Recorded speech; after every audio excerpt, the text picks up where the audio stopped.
Hi, everybody. My name is Cassie Marino Van Dyke. I'm the Programs and Outreach Coordinator at Dress for Success Atlanta. This month in March, we are honoring Women's History Month with a campaign called Your Hour, Her Power. That campaign is inviting individuals and companies everywhere to donate the equivalent of 1 hour of their pay in order to uplift and empower a local Atlanta area woman.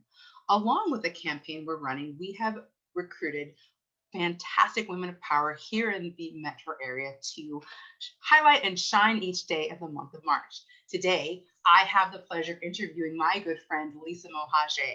Lisa was the inspiration winner of the Best Sub Atlanta magazine competition for the Over 40 and Fabulous Award 2018. She's also Miss Universe North America for 2019, the founder of the Drab to Fab Life and Queen Life Academy. Now, listening to all those things, you can tell that Lisa is absolutely the top of her game, but it hasn't always been that way. Today, we're going to learn a little bit more about her and her background, find out how she became all of these wonderful, fabulous things, and why it's so important to her to empower other women. Lisa, welcome. We're so glad to have you with us today. Thanks for being here. Thank you for having me. I am so excited to be here. I was thrilled when you thought of me.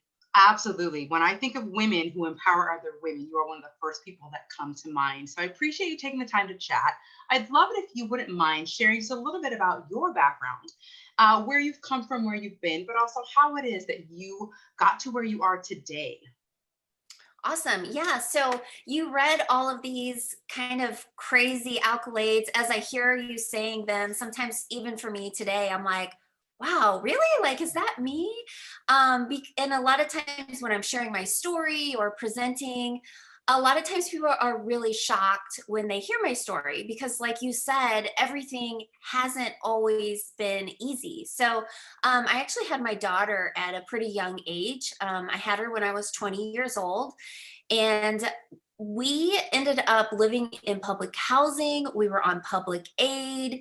And it was like, even despite that, I was so determined that I just kept trying. I just kept trying and kept going and was determined. I didn't really have any huge goals in life. I didn't have like a really strong direction other than I knew that that wasn't where I wanted to stay. It was okay for that moment. Like it got me through for Mhm. that moment, but I knew that I had to keep trying. I had to go to school. I had to, there was one time where I had like a paper route before working my full time job.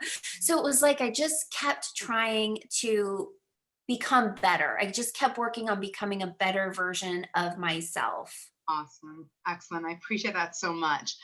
Certainly, when you think about women who are trying to become, what advice would you have to those women who are maybe struggling, who are trying to become better, that best version of themselves? What advice would you share for women who are still on their path to becoming? So I would just say take it one day at a time, take it one step at a time. It's not going to happen overnight.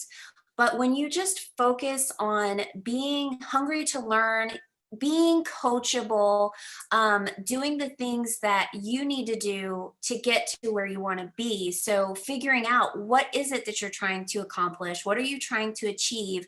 And then, what do you need to learn? What do you need to do to get there and make that happen? And then I think also having a strong circle of influence, having other women in your life that are going to speak truth into you, women that are going to encourage you, women that are going to lift you up, and really women that when you walk away from that conversation, like every time I talk to you, Cassie, I walk away feeling happy. I feel excited. I feel fulfilled. So I think it's really important to make sure that you have a circle of influence and that you have people in your life that are going to do that for you. And you can do that for them as well.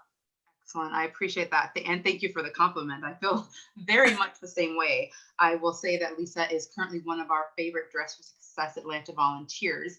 And every time she works with anyone in our circle, they are always so excited. They are so uplifted and encouraged because they realize that wherever they are, they can continue to move forward and become more.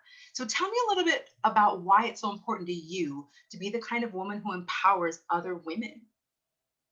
Well, I really believe that everything that we go through in life, all of our struggles, all of the adversities, all of those things are in our life for a reason. And as hard as they are at that time, they've been placed in our life so that we can empower other women, so that we can share our struggles to triumph. So I just think back to where I was in my life and all of the people that poured into me and were that inspiration for me, and they gave me advice and they gave me direction.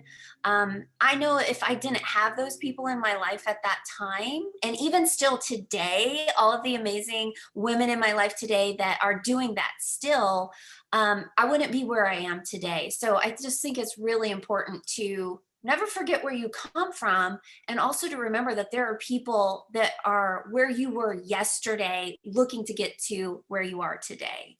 I love that. And I appreciate those words of wisdom. Lisa, thank you so much for taking the time to be with us today to share a little bit more of your story. To learn more about Lisa, to find out more about it, Dress for Success and the Your Hour, Her Hour campaign, please be sure to visit us at our website, atlanta.dressforsuccess.org, where we'll feature Lisa's story as in addition to other women of power in the metro area, working together to strive to uplift women everywhere. Thanks so much for being with us today. Thanks for Awesome. watching. Thank you. You're